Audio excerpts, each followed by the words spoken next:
Dirección durante la meditación bíblica. La meditación es parte vital de la vida cristiana. Y al decir meditación me refiero al lapso de tiempo que apartamos para leer la palabra de Dios, hablar con Él, escucharlo, buscar su guía y dirección para nuestra vida. Es parte vital para todos, no importa quiénes seamos. Es un tiempo sagrado, santo, que debemos cuidar. No solo es apartar ese tiempo, sino hay que resguardarlo. Satanás hará lo que sea y todo en su poder para mantenernos ocupados, distraídos, haciendo cosas buenas, no malas buenas, lo que sea, para evitar que estemos de rodillas, que leamos la Biblia, para evitar que meditemos en ella, para evitar que asimilemos la palabra de Dios, que nos nutramos en la palabra, porque Satanás sabe cuán importante es. Entonces, al preguntar ¿qué es la meditación? Es enfocar nuestro corazón, nuestra vida, nuestra alma, nuestro espíritu en Dios. Escucharlo, responderle y crecer como resultado de esa actividad. De eso se trata. Es algo sencillo por un lado, pero hay que cuidarlo, porque el diablo sabe lo poderoso que es eso en nuestra vida. Y es fácil enfocarse en 1 o 2 versículos, pero la pregunta es, ¿qué he de enfocarse en un capítulo entero? Si tengo mi tiempo devocional y medito en un pasaje, ¿puedo hacerlo en todo un capítulo? Sí puede. Así que en verdad deseo simplemente esto, mostrarle cómo en un capítulo Dios puede hablarnos al corazón de una manera muy específica, enseñarnos lo que quiere, ayudarnos a aprender lo que debemos aprender y darnos dirección. Así pues, desde Hechos, capítulo 27, tomaremos todo este capítulo, aunque no lo leeré todo. De hecho, es un capítulo maravilloso, está lleno de acción. Entonces leeremos solo una porción. Cuando se decidió que habíamos de navegar para Italia, entregaron a Pablo y a algunos otros presos a un centurión llamado Julio, de la compañía Augusta. Ahora, había 276 personas a bordo que iban rumbo a Roma. Pablo era uno de ellos. Cuando comenzaron los vientos eran contrarios, y dice así la palabra. Acompáñeme a leer este capítulo. Y haciéndonos a la vela desde allí, navegamos a sotavento de Chipre, porque los vientos eran contrarios. Habiendo atravesado el mar frente a Sicilia y Panfilia, arribamos a Mira, ciudad de Licia, etc. Luego, y hallando allí el centurión una nave alejandrina que zarpaba para Italia, nos embarcó en ella. Así que tuvieron que cambiar de barcos. Navegando muchos días despacio y llegando a duras penas frente a Gnido, porque nos impedía el viento, navegamos a sotavento de Creta frente a Salmón, y costeándola con dificultad llegamos a un lugar que llaman Buenos Puertos, cerca del cual estaba la ciudad de Lasea. Muy detallado este capítulo. Quizás piense que tiene eso que ver con mi meditación. Y habiendo pasado mucho tiempo y siendo ya peligrosa la navegación por haber pasado ya el ayuno, Pablo les amonestaba diciéndoles: varones, veo que la navegación va a ser con perjuicio y mucha pérdida, no solo del cargamento y de la nave, sino también de nuestras personas. Así que esa era su situación, una tormenta tras otra. La mayoría de los hombres a bordo eran prisioneros, pero había suficientes romanos porque así era la ley. Si uno era romano y estaba a cargo de 10 prisioneros y estos se escapaban, uno recibía la pena que les correspondería a ellos. Por eso eran tan crueles, pues si fallaban, pagarían la pena. Entonces conversaron acerca de lo que iban a hacer. Navegarían a un puerto, que pasara la tormenta, quizás quedarse allí unos meses. Tenían que tomar esa decisión. Así, al escuchar la conversación, dice la palabra en el versículo 11. Pero el centurión daba más crédito al piloto y al patrón de la nave que a lo que Pablo decía, porque Pablo los advertía, los amonestaba, diciéndoles: varones, veo que la navegación va a ser con perjuicio y mucha pérdida, no solo del cargamento de la nave, sino también de nuestras personas. Así que era uno contra los demás. Entonces votaron, en la cual el piloto y el capitán hablaron, y como resultado persuadieron al centurión y decidieron navegar, sabiendo que se avecinaba una tormenta. Y la palabra dice: y siendo incómodo el puerto para invernar, la mayoría acordó zarpar también de allí. Fíjese que dice la mayoría. Mucha atención. Cuando usted está escuchando a Dios, fíjese en eso de la mayoría, porque la mayoría no sabe la voluntad del Padre cuando usted y Él hablan.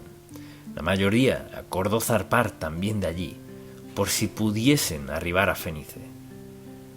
Si de algún modo pudieran llegar al puerto de Creta, que mira al nordeste y sudeste, e invernar allí, y soplando una brisa del sur, pareciéndoles que ya tenían lo que deseaban, levaron anclas e iban costeando Creta. Quizás diga: ¿qué tiene esto que ver con mi meditación? Tiene mucho que ver, mucha atención. No puede andar con prisa, no puede apresurarse al meditar en Dios. Este capítulo es largo, pero aquí hay lecciones que Dios quiere que entendamos y aprendamos, porque la mayoría de la gente vive así. ¿Cómo parecen estar las cosas? Si esto y lo otro, el viento aquí, el puerto allá, así pues, dice la palabra. Pero no mucho después, dio contra la nave un viento huracanado, llamado Euroclidón, o sea, un viento del nordeste. Para nosotros sería que nos viniera encima una gran tormenta de nieve. Era una tormenta muy fuerte. Luego, lo próximo que vemos en el versículo 18 es: pero siendo combatidos por una furia tempestad, al siguiente día empezaron a alijar, y al tercer día, con nuestras propias manos, arrojamos los aparejos de la nave, y no apareciendo ni sol ni estrellas por muchos días. Entonces, como resultado, si leemos este pasaje, hubo un terrible naufragio y lo perdieron todo. Los marineros que trataron de huir bajaron los salvavidas, aparentando largar las anclas cuando en realidad trataban de huir, pero los soldados los amenazaron, pues sabían que morirían. Entonces, para concluir con todo esto, pensemos en cómo se aplica a nuestra vida. Queremos leer la palabra de Dios y llegamos a este capítulo en particular que se trata de pura actividad, naufragio, y lo que dijeron Pablo y dijeron ellos. La pregunta es: ¿qué dice Dios? Porque este es uno de esos capítulos en los que pensamos: pues Dios no me diría nada al respecto. Claro que sí, porque aquí hay una verdad que todos necesitamos saber.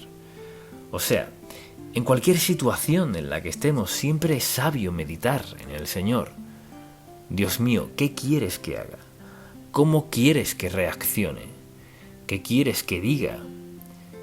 Piense en todas las circunstancias por las que ha pasado en su vida, en las cuales tuvo que defenderse en alguna situación, donde tuvo que tomar una decisión muy importante. Quizás era una decisión económica o marital o en alguna relación suya. O sea, tomamos muchas decisiones sobre cierta base. Cuando tenemos por costumbre, como parte de nuestra vida de meditación, leer un pasaje bíblico, la porción que sea, y pedirle a Dios que nos hable, pedirle dirección, eso es como tener nuestro consejero privado y personal. Eso no es una pérdida de tiempo. Y alguien dirá: bueno, estoy muy ocupado para ponerme de rodillas o acostarme a dormir, o estoy para esperar a que Dios me hable. No, no lo está. Quizás eso crea, pero la meditación es nuestra red de protección, nuestro tiempo de escuchar la voz indicada. No solo escucharla, sino tomar las decisiones sabias en la vida. Entonces, ¿Por qué Jesucristo se levantaba temprano, como nos recuerda la Biblia en varias ocasiones? Se levantaba antes del amanecer. Porque Jesucristo, el Hijo de Dios, sabía que necesitaba ese tiempo para estar a solas con su Padre Celestial, para escucharlo. Nadie está en una situación tal que sea tan apto en sí mismo que no necesite la dirección de Dios. ¿Cuántos hemos despertado un día hermoso, maravilloso, fuimos a trabajar o el caso que sea, y surgió alguna circunstancia que nos hizo pensar: si hubiera sabido que esto pasaría, me hubiera quedado en casa. Desearía no haberme despertado. Dios quiere que sus hijos tengan por hábito meditar. No importa quién sea, ni qué, ni cuán importantes nos creamos. Todos debemos tomar tiempo para escuchar a Dios. Así pues, no escucharon porque el centurión, quien tenía la autoridad final, tuvo que ejercer su autoridad y decir: no, vamos con... O sea, además, Pablo, ¿eres marinero? No. ¿Qué sabes de navegación? No mucho. Entonces, ¿qué decidieron hacer? Decidieron escuchar el mal consejo y tomaron una decisión que determinaría el curso de sus vidas, que les costó todo, salvo la vida. Pero Pablo escuchó de Dios que todo el mundo estaría a salvo.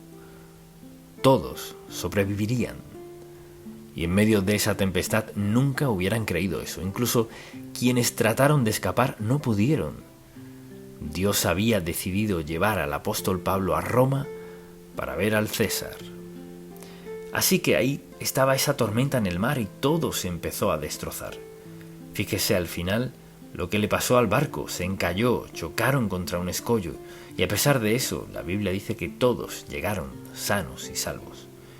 Y todo lo que había profetizado Pablo sucedió. Entonces, deseo sacar varias cosas como ejemplo para que seamos sabios y nos demos cuenta de lo que es más importante en la vida como seguidores de Cristo. Es el tiempo que pasamos a solas con Dios, con nadie más que Él. Así que esto era prioridad en la vida de Jesucristo, era prioridad en la vida del apóstol Pablo, porque se trata del tiempo en el cual usted y Dios se escuchan personalmente. Dios lo oye a usted y usted a Él. Usted está escuchando a Dios, Dios lo escucha a usted. En ese tiempo privado, personal, que pasa con Él, es cuando no hay interrupciones en su relación con Dios. La parte más importante de su vida, pase lo que pase. Pase lo que pase, lo más importante es su devoción privada, el tiempo que pasa leyendo la Biblia, pidiéndole a Dios que le hable a su corazón, escuchando lo que Él tiene que decirle. Y cuando tiene un tiempo privado, solo usted y Dios, permítame decirle algo. Eso puede salvar su vida, puede salvar sus finanzas, su matrimonio, sus relaciones, puede salvar a sus hijos, puede salvar cada aspecto de su vida. Porque en ese tiempo en que usted y Dios, los dos solos, tratan con algo en su vida, ahí es cuando Dios le dará la respuesta indicada. Puede que escuche muchas cosas, pero si se queda con Dios, Él le mostrará justo qué hacer en cada una y en cada situación. Dios no le desviará. Él le ama tanto que entregó a su Hijo para que muriera en la cruz por usted. Ciertamente Dios no le desviará en ninguna decisión que deba tomar. Y usted quizás diga: yo no soy nadie. No lo es. Usted es alguien. Usted es alguien a quien Cristo salvó. Es alguien a quien Dios ha sostenido hasta ahora. Usted es alguien para cuya vida Dios tiene un plan. Usted es alguien para quien Dios tiene un futuro y a quien Dios ama tanto que toma el tiempo de escuchar, guiar, ayudar, guardar y hablarle. Así es Dios. De eso se trata todo esto. Entonces, al pensar en toda la idea de la meditación, es escuchar y reaccionar de la manera indicada. Preste mucha atención. Tenga cuidado a quién escucha. Mucha gente ha tomado decisiones tan equivocadas debido a quienes escucharon. Cuando usted escuche a alguien más para tomar una decisión, vea la vida de esa persona.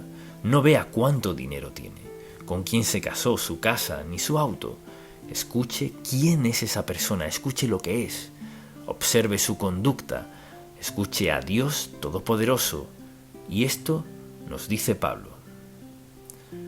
Al haber escuchado lo que dijo Dios, lo perderemos todo y todos a bordo perderán la vida si no se quedan en ese barco. Ahora bien, deseo que veamos aquí no una verdad de la náutica, sino de la vida diaria. Por eso es que debemos tener ese tiempo. Ese tiempo lo necesitan los esposos, las esposas, los hijos, los padres. O sea, tiempo que aparta para estar a solas usted y Dios. Y ahora preste mucha atención. Cada mañana que despierta, el Señor Jesucristo, quien es su Salvador, está con usted todo el día. ¿Con qué frecuencia clama a Él durante el día? ¿Depende de Él? ¿Le habla? ¿Se confiesa a Dios? ¿Busca su dirección? ¿O se va por su lado? Tiempo con Dios no significa que tenga que dejar su trabajo para meditar. Solo significa esto. No importa cuándo sea ese tiempo para usted. Lo pasa con Dios para hacer ¿qué? Para recibir dirección, para prepararse para lo que traiga el día. Solo Dios sabe lo que traerá cualquier día para nosotros. Así que tomamos decisiones basándonos en la voluntad de Dios. Y mire, no sé cómo enfatizarlo lo suficiente. Tenemos la obligación de ser obedientes a Dios si queremos lo mejor de Él. Dios nos ofrece lo mejor si estamos dispuestos a obedecerlo. Y todos tomamos decisiones a diario, algunas de las cuales parecen un tanto triviales, pero a menudo, aunque creamos que son pequeñas, son de mucho peso, porque Dios sabe lo que viene. Él sabe lo que está de este lado de la isla y luego de aquel lado. Él sabe lo que sucederá. Por eso nuestro tiempo de meditación es el tiempo en el cual Dios nos da una luz de precaución, una de alto y una verde. Y a veces oramos y pensamos, pues debo hacer esto. ¿Y qué hace Dios? Nos manda una luz amarilla de precaución. Cuidado. O nos manda una luz roja, no hagas eso, no lo hagas. O la luz verde. O sea, Dios nos ama tanto que nos guía con mucha claridad en las decisiones que tomamos en la vida.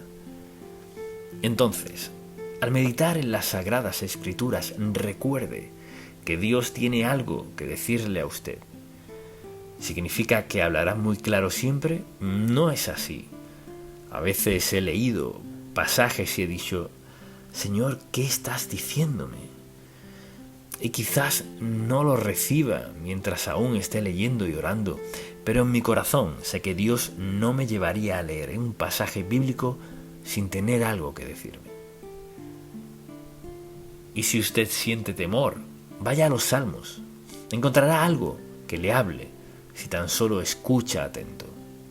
Pero esto es solo un incidente. Y lo elijo porque no es fácil y no lo leería normalmente como su devocional, porque quizás diga, bueno, sé que no estoy navegando, nunca he estado en un barco ni planeo hacerlo, así que Dios no me guiaría a eso. Sí lo haría, lo atraería a este pasaje ¿para qué? Para advertirle en cuanto a qué escucha, a quién escucha, qué lugar ocupa la palabra de Dios en su vida y qué ocurre cuando desobedecemos a Dios. Dicho de otro modo, nos guía a todos en todos los aspectos, emocionalmente, económicamente, lo que debe o no debe comprar, con quién casarse. Dios se involucra en todas las circunstancias de nuestra vida. No me ha escuchado decirle cómo hacer su devocional, ni qué debe hacer, sino el hecho de que desarrolle su relación con Dios, de tal modo que haga lo que le beneficie, lo que funcione para usted, en el tiempo que sea. Si usted es madre, puede que sus devocionales no sean temprano, sino después de que salgan todos y se quede sola en casa. O sea, usted escoge el mejor momento para estar a solas con Dios, escucharlo hablar de usted, lo que cree que Él está diciéndole. Es una parte personal, privada, pero también parte muy esencial en su vida, porque Dios quiere que vivamos así. ¿Cómo? Conectados con Él. Y cuando pienso en toda la idea de la meditación, esa es nuestra conexión. Estamos ocupados a diario, ocupados jugando o lo que sea, vivimos ocupados. ¿Cuál es nuestra conexión? Tenemos una conexión invisible y es con Dios Todopoderoso, omnipotente, omnipresente, omnisciente y amoroso. Es una conexión que no queremos romper, es una conexión que queremos que sea nuestra ancla en la vida, que nos mantenga escuchándolo, obedeciéndolo, confiando en Él, esmerándonos por seguir su guía y dirección en nuestra vida. Es un gran don que nos ha dado esa conexión con Dios Santo que todos tenemos al aceptar a Cristo como nuestro Salvador. Quizás alguien diga, pues, ¿qué de ese asunto de la meditación? Puede decir que esa es su conexión. ¿Qué es qué? Sí, esa es mi conexión. Y dirían, ¿qué quiere decir? Y contestará, me alegra que preguntes. Y luego podrá explicar lo que hemos dicho aquí. En su relación con Cristo, el tiempo que pasa a solas con Él, en el cual lo escucha y habla con Él, cede a Él, se rinde a Él, tiempo en que lo obedece, se compromete en cuanto a dónde vive, qué viste, qué maneja, cómo gasta su dinero, lo que compra y lo que no compra, cómo tratar a otros, cómo reaccionar a su trato. Todo está implícito en esa relación. Ahora piense en esto. Todos los días, sin excepción, estamos sujetos al poder de Dios, ¿verdad? Contamos con el privilegio de tener una relación con Él. Tenemos en nosotros el poder y el Espíritu Santo para siempre hacer el bien, si decidimos hacerlo. Dios obra siempre a favor nuestro, pero debemos nutrir y cultivar esa relación, y lo llamamos, como hemos dicho, meditación, tiempo que pasamos a solas con Dios. En todo ese capítulo hay mucho en qué pensar, en qué enfocarnos y en qué meditar. Y escojo todo un capítulo porque normalmente no lo haríamos. Quizás hoy en casa se siente, vuelva a leer este capítulo y piense, Dios mío, aquí estoy, aquí es donde estoy y tengo esto. De esto no estoy muy seguro. ¿Qué quieres que haga? Quizás alguien diga, ¿cree en verdad que Dios nos habla? Por supuesto que sí.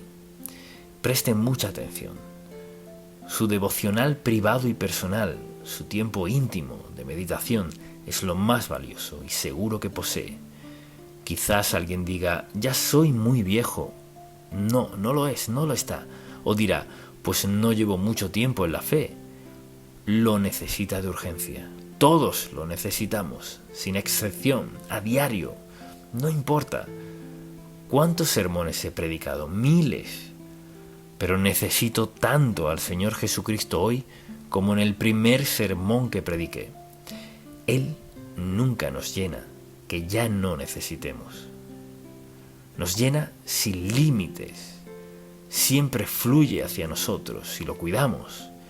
Y si aún no ha aceptado a Cristo como su Salvador, piense en esto. Está flotando sobre un trozo de madera en medio del Mediterráneo, sin ver esperanza, en medio de la tempestad, truenos y rayos, grandes olas que le suben y bajan 20 metros, sin nada a la vista, ni auxilio alguno. Sin seguridad alguna, acepte al Señor Jesús como su Salvador, aférrese a Él, conéctese a Jesucristo. Véalo hacer la obra más maravillosa en usted, tendrá un testimonio que no podrá callar.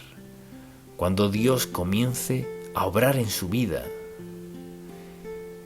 Padre, te amamos, te alabamos y bendecimos tu santo nombre.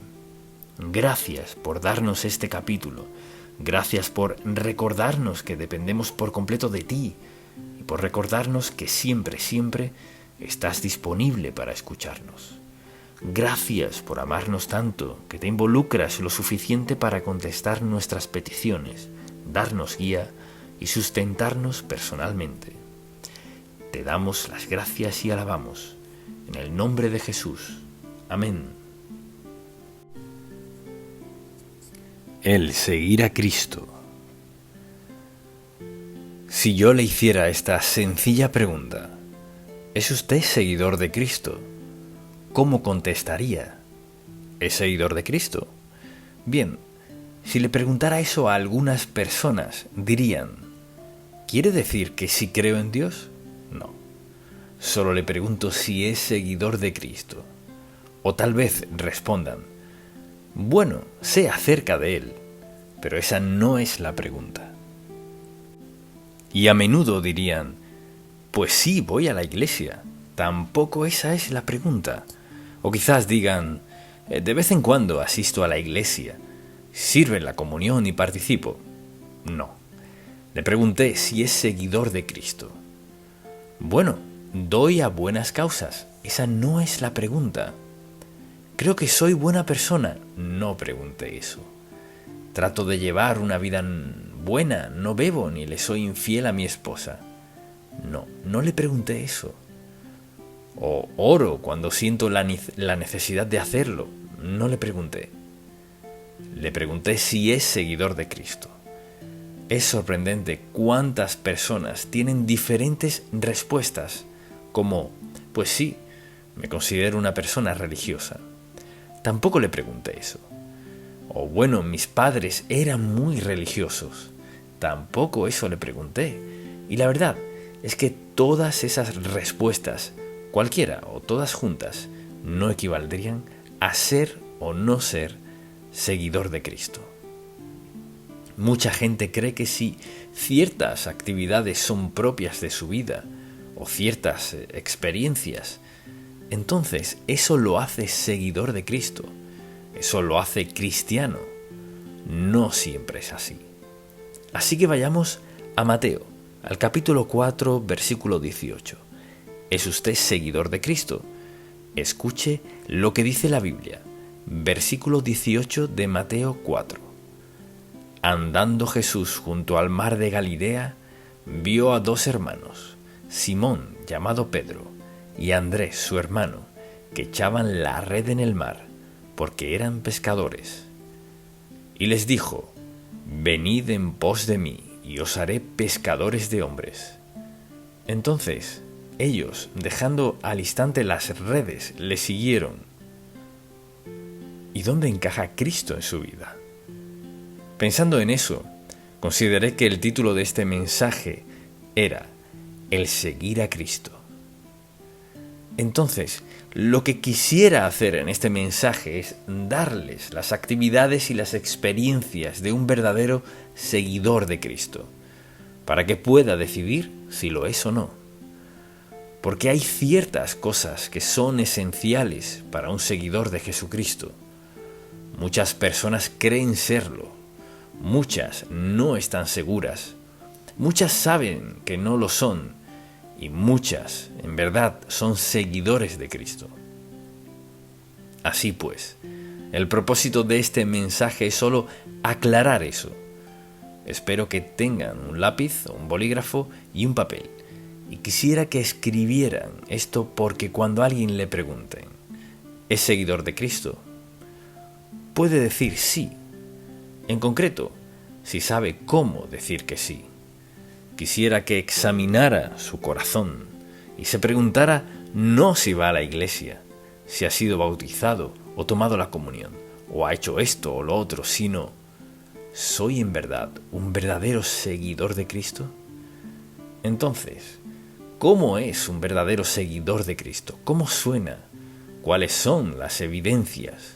¿Cuáles son las experiencias de un verdadero seguidor de Cristo? Así que espero que lo escriba ahora. Para ser seguidor de Cristo, el paso número 1 es nacer de nuevo. Juan 3 dice: respondió Jesús y dijo: de cierto os digo, que el que no naciere de nuevo no puede ver el reino de Dios, o entrar al reino de Dios. Así que el primer paso para ser seguidor de Cristo es nacer de nuevo. Olvídese entonces del asunto de la iglesia, el bautismo y todo lo demás. Es nacer de nuevo, lo cual es cuestión de confesar sus pecados, rendir su vida a Cristo, aceptar su perdón en su vida y comenzar a andar en sus caminos. Primero de todo, nacer de nuevo. ¿Ha nacido usted de nuevo? Cristo no pudo haber sido más claro al hablar de nacer de nuevo. No solo ser mejor, no solo mejorar, sino nacer de nuevo como resultado de su confesión, arrepentimiento y entrega a Cristo como Señor y Salvador.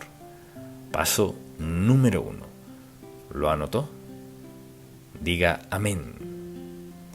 Paso número 2. Es que si es seguidor de Cristo, será una persona que ora. Escuche este pasaje de Jesucristo en Lucas 6, versículo 12. En aquellos días, Él fue al monte a orar y pasó la noche orando a Dios. Quizás alguien diga: pues yo oro. ¿Y con qué frecuencia ora? ¿De vez en cuando? No. Si en verdad es seguidor de Cristo, la oración es parte crucial de su vida. De hecho, ¿cómo comienza el día en este mundo sin hablar con Dios? ¿Y cómo se duerme en la noche con seguridad perfecta sin hablar con Dios? ¿Cómo afronta los problemas en la vida sin oración? Es decir, la oración debe ser no solo un hábito, sino parte muy importante de nuestra vida. ¿Orar por qué? Orar por todo. Jesucristo oró por muchas cosas. Pero deseo que notemos esto. Mire, he aquí el Hijo de Dios. Comenzaba su día a solas con Dios. ¿Cuántas veces he hablado de comenzar el día con oración, a solas, pasar un tiempo en quietud? Si desea ser seguidor de Cristo, un seguidor hace lo que hace el líder, ¿verdad? Así que primero que todo, nacer de nuevo. Segundo, hacer de la oración un hábito muy vital en nuestra vida. Entonces, le pregunto, la mayoría aquí se consideran seguidores de Cristo. ¿Dónde cabe la oración en su vida diaria? ¿Es algo que hace si está en problemas? ¿Si tiene necesidad? ¿Si está enfermo? ¿Si se acuerda? ¿O si casi tiene un accidente y le da gracias a Dios? Pero, orad sin cesar, dice la Biblia. Jesucristo comenzaba su día, no solo en este versículo, sino en otros. Comenzaba su día a solas, hablaba con Dios. Claro, los discípulos que no aguantaban tenían que encontrarlo e interrumpirlo. Pero segundo, la oración es una parte vital. Tercero, si en verdad somos seguidores de Cristo, debemos escucharlo. En Mateo capítulo 17, versículo 5, escuche lo que dice la palabra. Mientras él aún hablaba, una nube de luz los cubrió, y he aquí una voz desde la nube que dice: Este es mi Hijo amado, en quien tengo complacencia, a él oíd. Es su palabra, y creo que una de las debilidades más grandes entre los creyentes es no escuchar a Dios. Dios es el Dios soberano del universo, Señor, amo de todo, quien requiere nuestra obediencia, rendición y nuestro reconocimiento de su dominio como Dios en esta sociedad y en el mundo. ¿Cuántos estamos escuchándolo? ¿Cuándo fue la última vez que se puso de rodillas o se retiró a un lugar en particular a orar y dijo: Señor, hoy no te diré nada, solo quiero escucharte? Quizás diga: he escuchado a Dios y no me ha dicho nada. ¿Sabe por qué? No ha tenido la actitud correcta. El Dios soberano del universo, quien le amó tanto que envió a Jesucristo a morir por sus pecados, siempre está disponible para escuchar las oraciones de sus hijos que vienen a Él con sinceridad. No significa ir a Dios después de confesarle todo, porque a veces vamos a Él para confesar y arrepentirnos de nuestros pecados, lo que sea. Pero un seguidor de Cristo es alguien que ora y escucha a Dios a la vez que habla con Él. Así que le pregunto: ¿ha nacido de nuevo? ¿Qué lugar tiene la oración en su vida? ¿Con qué frecuencia toma tiempo para escuchar a Dios? ¿O es usted el único que habla? Mucha gente ora así: Señor, vengo a ti, hoy por mis necesidades, las conoces todas y confío en que me protegerás, guardarás y cuidarás. Y sabes lo que quisiera tener, sabes todo lo que está en mi lista, y confiaré en ti, en que me cuidarás hoy, en el nombre de Jesús. Amén. Todo eso se trata de mí, lo mío y yo. Nada de eso es para adorar al Dios Santo, quien merece nuestra lealtad y obediencia al andar fielmente delante de Él. Número 4. Para ser seguidores de Cristo hay que creer en Él. Este versículo sencillo: porque de tal manera amó Dios al mundo que ha dado a su Hijo unigénito, para que todo aquel que en Él cree no se pierda, mas tenga vida eterna. Confiar en Dios, tener fe en Él. En Juan capítulo 3, versículo 16, por ejemplo, ese versículo es esencial para que lo sigamos. Si no creo en Él, no haré lo que dice. Si no creo en Él, no lo obedeceré. Si no creo en Él, no andaré en sus caminos.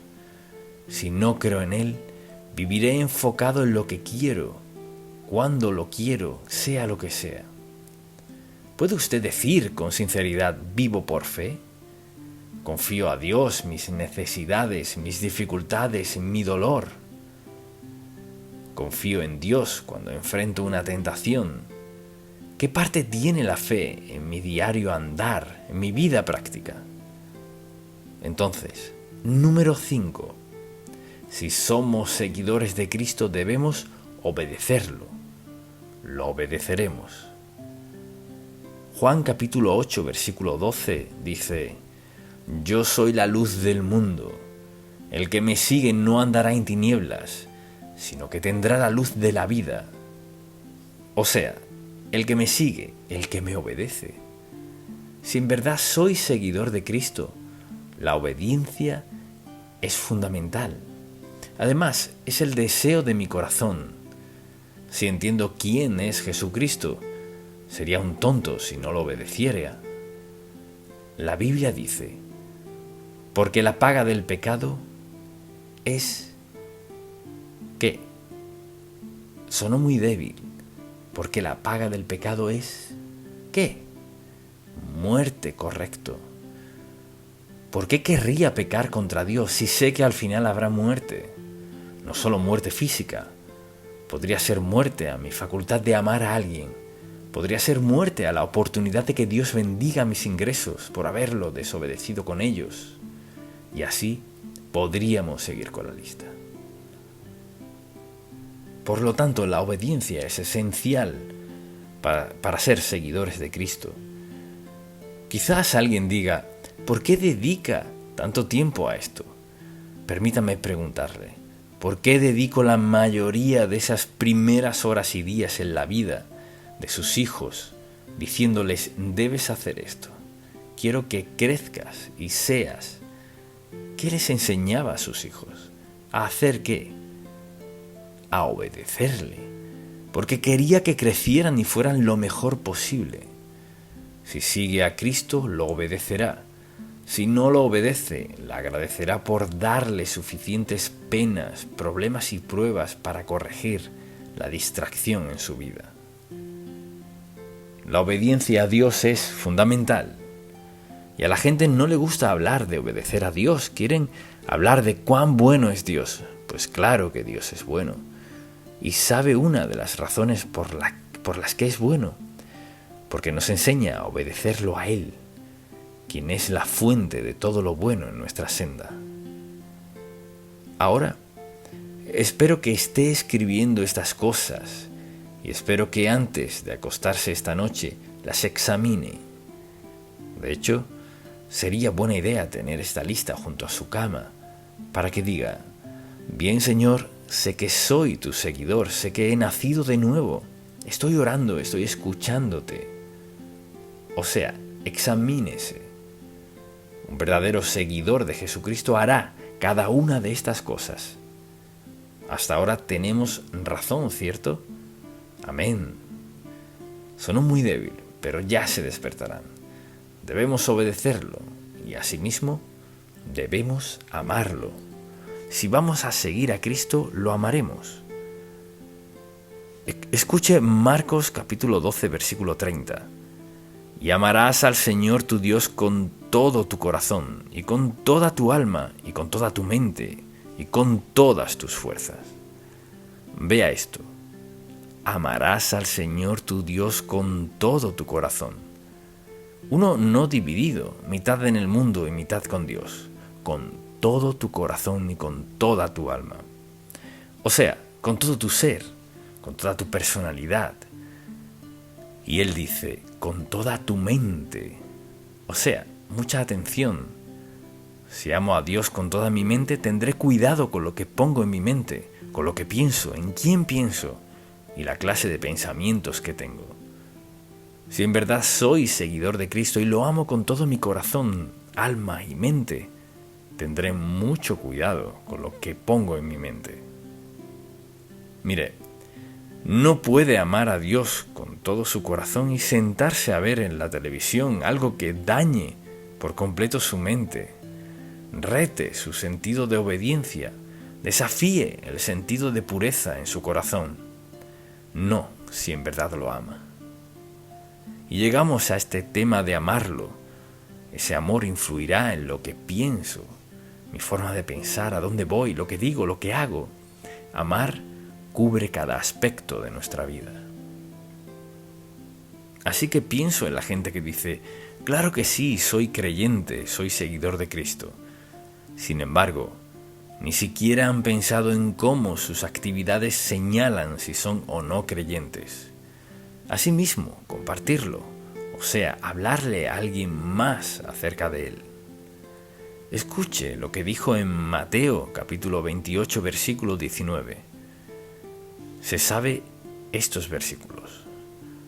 Por tanto, id y haced discípulos a todas las naciones. O sea, proclamar la palabra, llevar la verdad de su palabra a todas las naciones, a quienes nos aman, a quienes nos odian.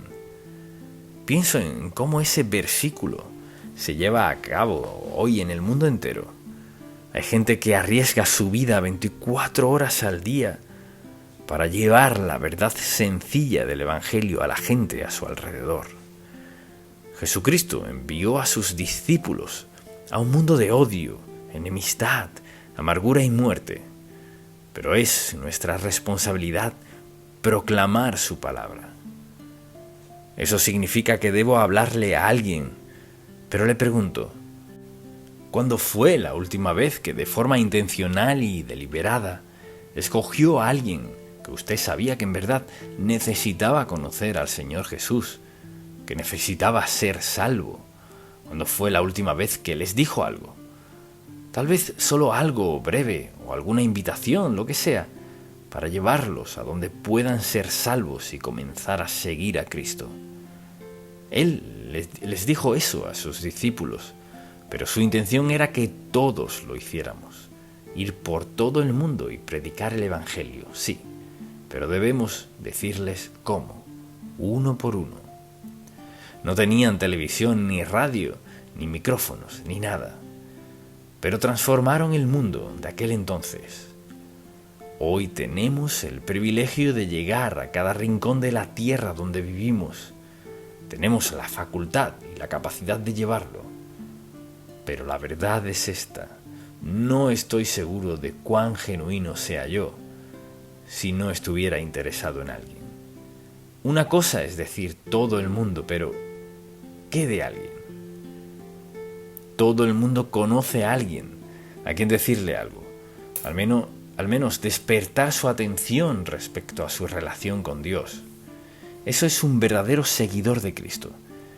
Es decir, no lo seguimos a ciegas, sino que seguimos a Cristo, siendo sensibles a las personas que nos rodean, quienes no lo siguen y lo necesitan con urgencia.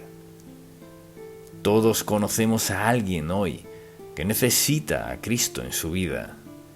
Mire, un verdadero seguidor de Cristo no cierra sus oídos, ni sus ojos, ni sus sentimientos. Somos sensibles a gente a nuestro alrededor que necesita a Cristo con urgencia. Desde luego, número 8, servirle. Si somos seguidores de Cristo, le serviremos de alguna manera. Escuche lo que dice la palabra en Juan 12:26. Si alguno me sirviere, mi Padre le honrará. Más claro que el agua. Si alguno me sirviere, mi Padre le honrará. ¿Quiere que Dios le bendiga? Esta es una de las promesas más breves de la Biblia. Si alguno me sirviere, mi Padre le honrará. Todos tenemos la facultad de servir al Señor de algún modo, pero ¿cómo sirve al Señor? Sirviendo de algún modo a alguien más. Hay muchas formas de servir al Señor, pero el asunto aquí es que Él quiere que nos demos a otros. Pensemos en esto. ¿No fue eso lo que Él hizo? Vino al mundo, vivió 30 años en los que trabajó como carpintero y luego dedicó sus últimos años a predicar el Evangelio, a compartir la verdad, y murió en la cruz por nosotros. ¿Qué hacía? Servía al Padre. Y cada vez que hacemos algo que es agradable a Dios, sabio, útil, ya sea en palabra o hecho, ¿qué hacemos? Servimos a Dios. Eso hacen los verdaderos creyentes. Los seguidores de Cristo no son egocéntricos, sino que ven a su alrededor. Los seguidores de Cristo pueden sufrir con la gente que sufre. Los seguidores de Cristo pueden discernir cuando alguien a su alrededor sufre, ya que nadie más parece importarle o entender. Los seguidores de Cristo están dispuestos a servir a otros, al dar, al alentarlos de alguna forma, al proclamarles la verdad del Evangelio o presentarles la verdad del Evangelio aunque no quieran escucharla. Los seguidores de Cristo marcan la diferencia. Desde luego, esta es una que no nos gusta. Los seguidores de Cristo sufren por Él. Están dispuestos a sufrir por Él. En Filipenses, capítulo 1, versículo 29, un versículo maravilloso.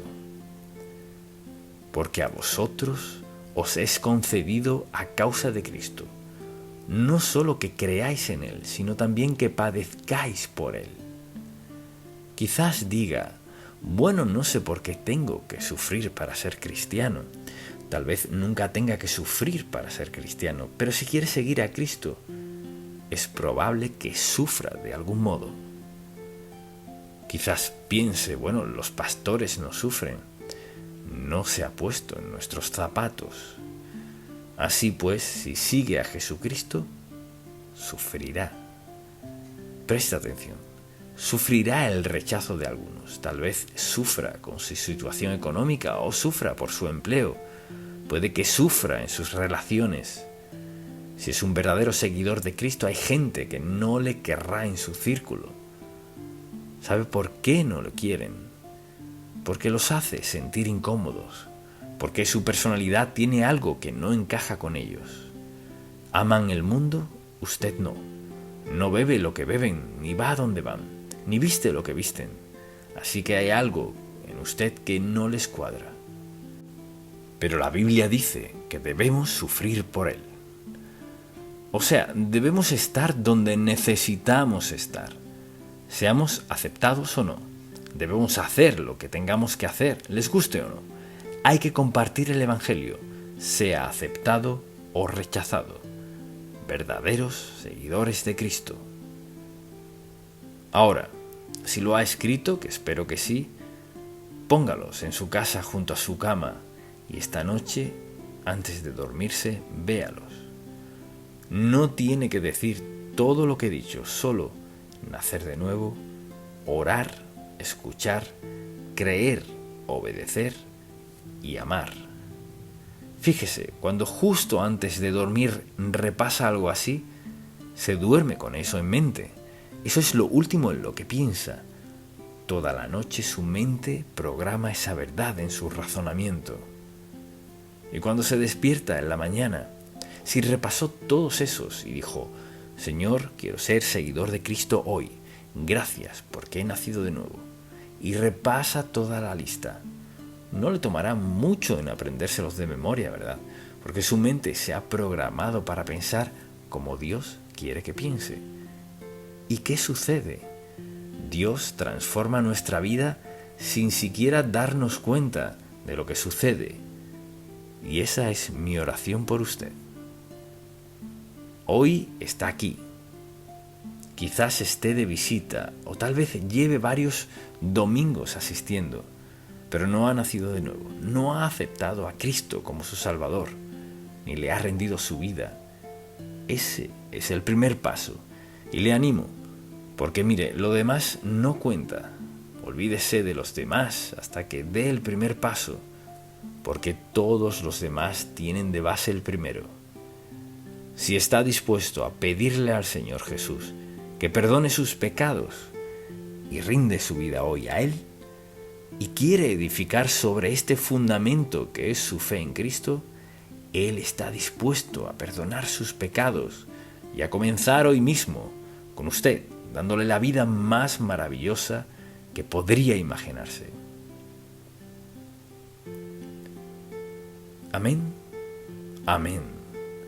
Oremos, Padre. Te damos las gracias porque en tu infinita sabiduría hiciste la verdad tan sencilla para que todos la entendiéramos a fin de andar en obediencia a tu voluntad. Graba estas verdades en nuestros corazones y mentes. Padre, te pido que traigas a la memoria de cada persona que antes de apagar la última luz vuelva a leer esto y te pida que actúes en su corazón. Y después de encender la luz mañana, que vuelvan a leerlo. Y Señor, que traigas a su mente uno o todos estos a lo largo del día en su trato con otros. Al escuchar sus penas, sus problemas, sus cargas. Somos tus seguidores, Señor. Queremos ser tus seguidores genuinos e impactar la vida de otros. Te damos gracias en el nombre de Jesús. Amén. La promesa y el plan. De vez en cuando alguien me dice, ¿sabe qué? Usted habló de cuán bueno es Dios y que al aceptarlo como Salvador personal, entra a nuestra vida y tenemos el Espíritu Santo y todo mejora. Pues acepté a Jesucristo como mi Salvador personal y las cosas empeoraron. Y quizás todos hemos dicho eso, de cierta manera. Creemos que al aceptar a Cristo como nuestro Salvador, todos tenemos esas promesas en la palabra de Dios. Y a veces parece que lo que sigue es todo un desastre después de lo que creemos que es una promesa de Dios. Y a veces no podemos explicar lo que Dios está haciendo, porque queremos hacer lo correcto, pero de algún modo no sale bien. Pensemos en Moisés, por ejemplo. Desde que dejó la zarza ardiente, obedeció a Dios, y estaba muy sorprendido de lo que había escuchado y visto, Así que se fue de la zarza ardiente comprometido a hacer lo que Dios quería que hiciera, y lo hizo. Y debía decirle al faraón que dejara ir al pueblo, pues el faraón, en lugar de escucharlo, les duplicó el trabajo. Ya no solo hacer ladrillos, sino buscar la paja para hacerlos. Así que el enemigo número uno en ese momento en particular en la vida de los hijos hebreos era Moisés, porque el faraón había duplicado sus responsabilidades y sus requisitos. Moisés estaba seguro de que había hecho lo que Dios le dijo que hiciera, pero el resultado no fue el esperado. Ahora, todos experimentamos eso en la vida, cuando creemos saber con exactitud qué dijo Dios, y nos pasa lo mismo, no sale como esperábamos. Entonces, al ver este pasaje bíblico, creo que es un pasaje que describe lo que nos sucede. Queremos hacer lo correcto, creemos que hemos hecho lo correcto, creemos que hemos escuchado a Dios, pero no sale así. Y nos juzgamos y nos condenamos y decimos: Señor, no estabas escuchando nada. Y sentimos autocompasión y culpamos a Dios. Y entonces, ¿cuál es la solución a todo esto? Deseo que juntos vayamos ahora al tercer capítulo de Éxodo, desde el versículo 10. Ven por tanto ahora, y te enviaré a Faraón, para que saques de Egipto a mi pueblo, los hijos de Israel. Esa era una gran responsabilidad y requisito. Entonces Moisés respondió a Dios: ¿quién soy yo para que vaya al Faraón y saque de Egipto a los hijos de Israel? Y él respondió: ve, porque yo estaré contigo, y esto te será por señal de que yo te he enviado. Cuando hayas sacado de Egipto al pueblo, serviréis a Dios sobre este monte.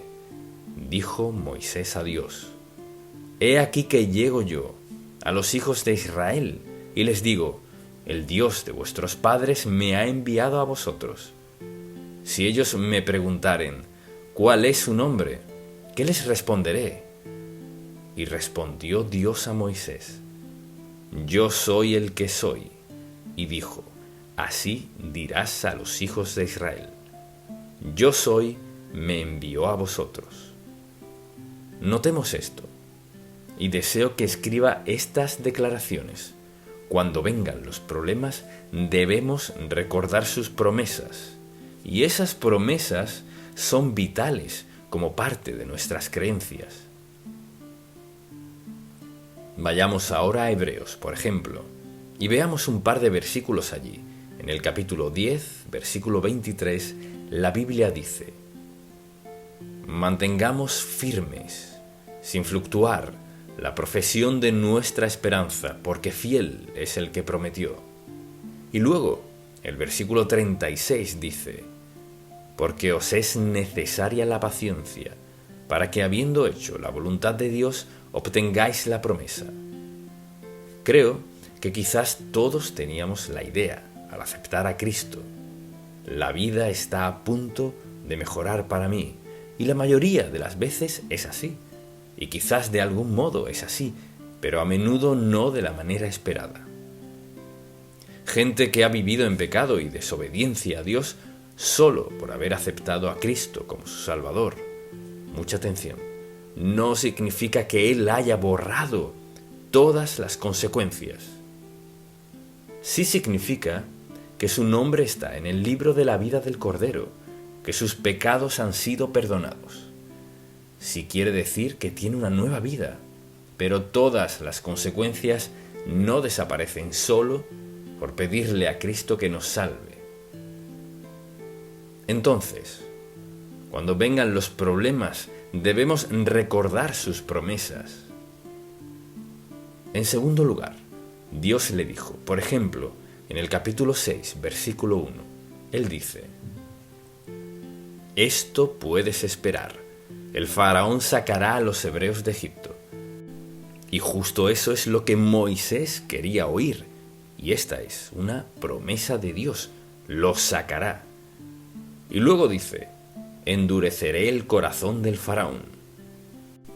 Y ahora eso cambia toda la historia. Esto es lo que harás. Y luego me dices que endurecerás el corazón del faraón. A veces, al pasar por dificultad, nos parece que Dios obra del otro lado. Pareciera que estuviera a favor del enemigo, pero Dios siempre quiere que veamos más allá de la circunstancia inmediata. Porque Dios no solo actúa en una molécula minúscula, en un pequeño círculo. Dios obra con el panorama completo en mente. Por eso debemos aprender a escuchar a Dios con atención, porque Dios no comete errores. Y cuando le habla a nuestro corazón, y a veces la gente dice, quizás oí mal a Dios.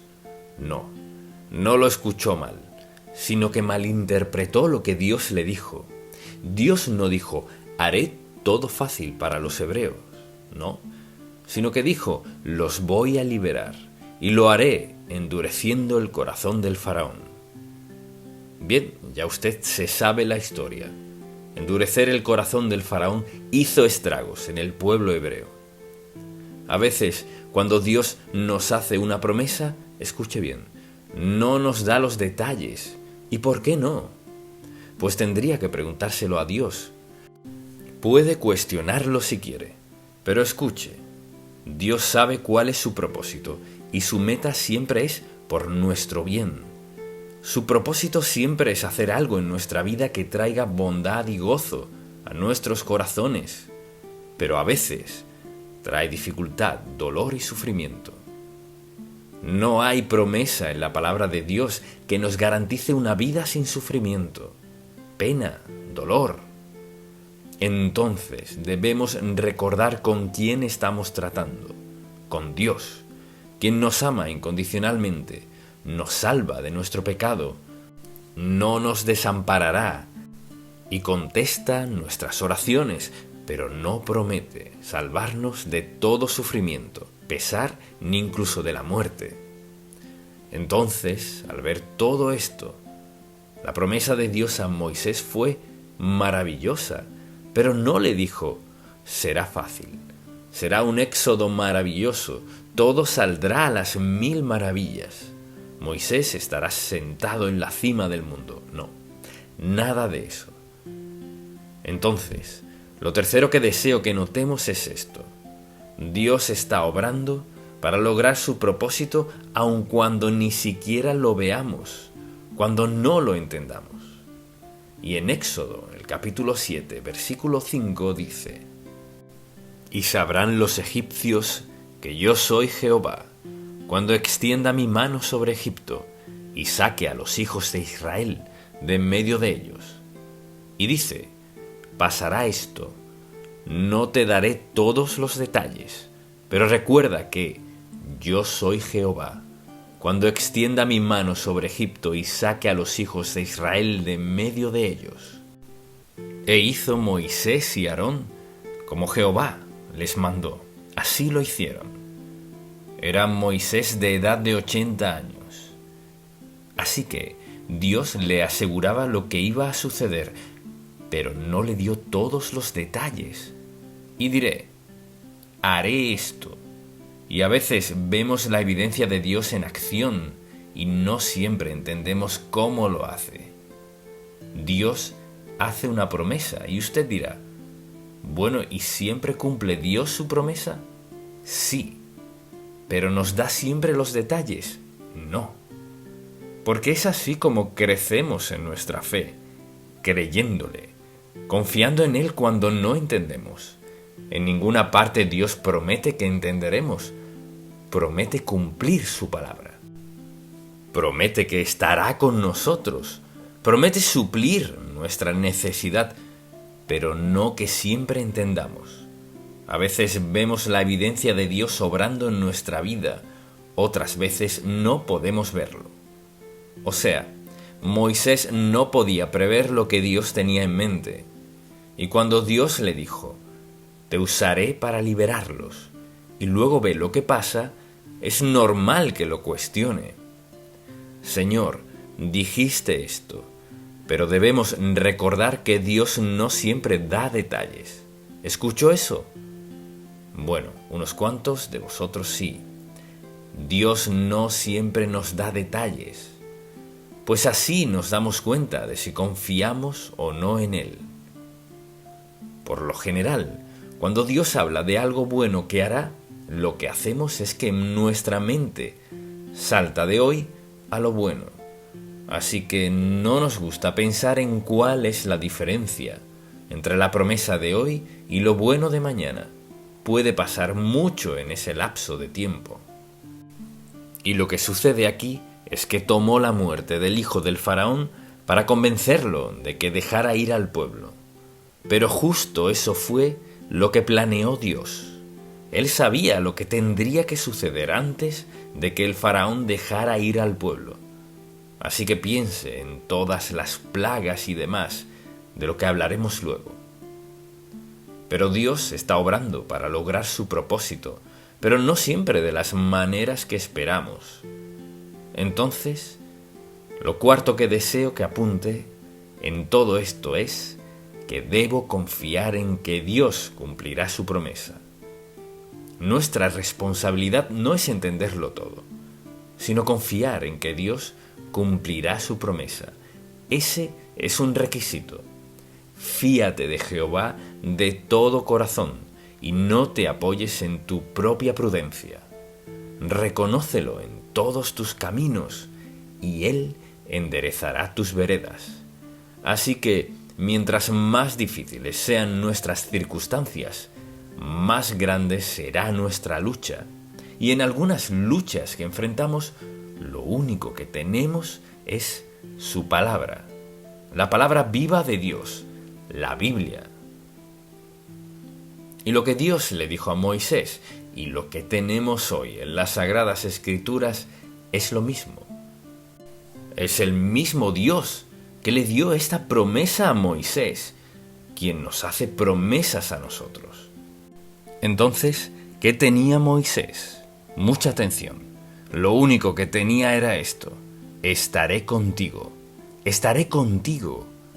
Dios le dijo muchas cosas, pero lo único que tenía era: estaré contigo. Y deseo que pensemos en esto. Eso es lo único que tenemos. Todo lo demás podríamos perderlo en un segundo. Todos nuestros planes podrían fallar. Nuestras posesiones podrían quemarse o estrellarse o lo que sea. No tenemos garantía de nada como creyentes, sino la presencia, el poder y el amor de Dios Todopoderoso. Solo tenemos eso. Y pienso en la gente que pasa la vida invirtiendo en esto y aquello, acumulando y acumulando. Y lo que hacen es negar esto. Tratan de obtener más seguridad. Mire, la seguridad no se encuentra en la bolsa de valores, ni en los centros comerciales, en ninguno de estos sitios. La seguridad solo se halla en la presencia del Dios vivo. Solo eso tenía Moisés. Y cuando fue a ver al faraón, lo único que tenía, y piense en esto, lo único que tenía, a este mismo Moisés lo sacaron de Egipto 40 años antes. Habían pasado 40 años, era otro faraón. No lo conocía, salvo lo que sabían de él. Y Moisés volvió, cruzó el desierto, para decirle al faraón: debes dejar ir a los hebreos. Y eso era un chiste. Piénselo. Vienes aquí con una vara de pastor de ovejas a decirme que libere a 2 millones de esclavos que están construyendo todos mis monumentos, ¿y crees que voy a escuchar eso? Y como era de esperar, no le creyó. Así que deseo que apunte esto. Número 5. Debemos recordar que Dios es el soberano del universo y todo está en su poder. Y mi versículo favorito es en el Salmo 103. Me escuchará citarlo muchas veces, pero le invito a acompañarme a buscarlo. Salmo 103, versículo 19. él dice: Jehová estableció en los cielos su trono y su reino. O sea, su poder, su amor, todo lo que es. ¿Qué hace? Su reino domina sobre todos. Quiere decir que el poder de Dios Todopoderoso domina sobre todo. Recuerde una de las cosas que le dijo Dios a Moisés antes de ir a ver al faraón: estaré contigo, estaré contigo. Mucha atención. Lo que Dios le dijo a Moisés nos lo ha dicho a cada uno de nosotros que somos seguidores de Cristo. Estaré contigo hasta el fin del mundo y más allá. Al aceptar a Cristo como Salvador, el Espíritu Santo viene a nuestra vida a sellarnos como hijos de Dios. Entonces, no es que hagamos esto con nuestro poder, sino que caminamos con la fortaleza y el poder. Así que es el poder de Dios.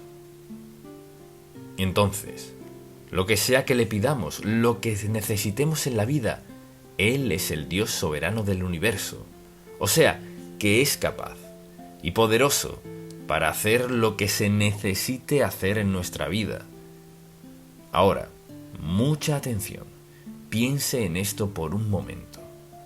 Al aceptar a Cristo como nuestro Salvador, estamos de acuerdo en que Él escribió nuestros nombres en el libro de la vida del Cordero, que vino a nuestra vida mediante el Espíritu Santo y nos selló para siempre como sus hijos.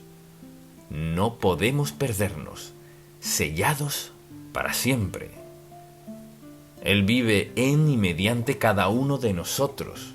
Su voluntad mediante el poder del Espíritu Santo. Tenemos esa relación con Él. Eso significa que tenemos la intervención de la presencia y el poder de Dios en cada aspecto de nuestra vida. Tiene al Dios soberano del universo, al mismo que caminó con Moisés para que viera al faraón y pudo haberlo aniquilado en un instante de haber querido. Pero al Dios decir: estaré contigo, el faraón no pudo hacerle nada a Moisés, pues Dios estaba con él. A veces olvidamos a quién tenemos dentro de nosotros y lo que tenemos al tenerlo a Él. Así pues, tenemos la confianza de que Dios cumplirá su palabra. Lo sexto que deseo que escriba es esto. A menudo Dios tiene un plan inesperado para suplir nuestras necesidades. Dios siempre tiene una razón, una meta y un propósito. Y una de las razones por las que permite que pasemos por dificultad, dolor, rechazo y todo lo demás es para enseñarnos a confiar en Él. Para enseñarnos que en los momentos más duros y más dolorosos, Dios está haciendo algo bueno en nuestra vida. Quizás, al preguntarle a un hebreo en aquel tiempo, cuando venían las plagas y pasaba todo eso a su alrededor, ¿es Dios bueno? Ellos no entendían por completo todo lo que estaba pasando. Moisés sí sabía lo que estaba sucediendo porque ¿qué tenía Dios en mente? ¿Qué hizo Dios? No los dejó ir y ya. Al irse, dice la Biblia que saquearon a los egipcios. O sea, se llevaron sus riquezas. Y a veces no podemos ver lo que Dios está haciendo. Y la última declaración es esta. Dios nunca llega tarde con su liberación. Nunca tarde. Quizás oremos por mucho tiempo por algo. Tal vez pasemos por dificultad, pesar, lo que sea. Pero Dios nunca llega tarde con su liberación. Tal vez sea tarde según nuestra agenda, pero no la suya. Los hebreos esperaron 400 años. Y usted dirá, bueno, eso suena a demora. No en la mente de Dios. Porque la pregunta es, ¿cuál es el propósito de Dios? Mucha atención. Estaba demostrándole a la nación de Israel, o sea, a los hebreos, demostrándoles algo que nunca olvidarían. les dirían a sus hijos, a los hijos de sus hijos, hasta el siglo XXI y más adelante, hasta que Cristo vuelva, que el Dios de los hebreos es el único Dios, Jehová, y que Él es el soberano del universo. Ese es el Dios en quien creemos y a quien servimos. Y por eso podemos cantar y alabar a Dios y no avergonzarnos de que creemos en Él en toda circunstancia de la vida. Entonces, si recuerda, cuando vengan los problemas, confiamos en Dios, no tratamos de descifrarlo. Dios nos ha dado todas estas promesas en la Biblia. No te dejaré ni te desampararé. Estaré contigo, pase lo que pase, nada te faltará. Te llevaré en la tempestad y tienes seguridad eterna. ¿Sabe usted cuán bendecido es? Piense en cuánto nos quejamos y cuán bendecidos somos. Y la promesa no es de cualquiera, es del Dios soberano del universo, quien tiene el poder de bendecirnos como Él quiera, edificarnos en la fe y hacer de nuestra vida un ejemplo y un testimonio al no creyente en su lucha. Quizás usted sea una de esas personas que está luchando hoy. Tal vez no sepa si cree o no en Dios. No puede darme una buena razón para no creer en Él. Aquí hay cientos de páginas escritas en la palabra de Dios para creer en Él. Y dice, porque todo aquel que invocare el nombre del Señor será salvo. No tal vez, no, será salvo. Esta bondad del Dios a quien servimos y en quien creemos es el Dios de gracia, amor y perdón. Le desafío, si no ha aceptado a Cristo como su Salvador, a que rinda su vida a Él. Quizás usted no entienda muchas cosas de la Biblia. Hay muchas cosas que yo no entiendo.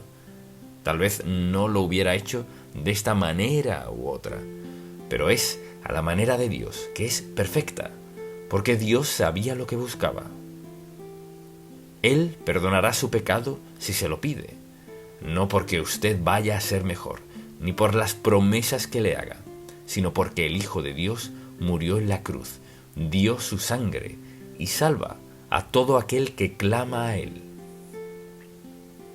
Así como el ángel de la muerte pasó por Egipto y sin sangre en los dinteles habría muerte, hoy, si no lo acepta como su Salvador, si no cree en la sangre de Cristo, no cree en la crucifixión, no cree en el Señor crucificado, un día se presentará ante Dios a dar cuenta y todas sus excusas serán nulas y en vano. Le invito a pedirle a Cristo que le salve y déjelo que cambie hoy su vida y la gobierne para siempre. Amén. Pongámonos de pie. Padre, te amamos, te alabamos y te damos gracias por la maravilla de tu palabra, por la manera en que obraste en la vida de tus siervos, desde el Génesis hasta el Apocalipsis. Te pido que nos recuerdes una y otra vez, Señor, cuando sea necesario, que tú nunca cambias. Dijiste que no cambiabas y no lo harás. Tenemos el gran privilegio de clamar a ti en cualquier y cada circunstancia de la vida. No tienes un oído sordo a tus hijos. Te damos gracias, te bendecimos y te alabamos hoy, porque tenemos el privilegio de clamar a ti y la seguridad de que nos escucharás.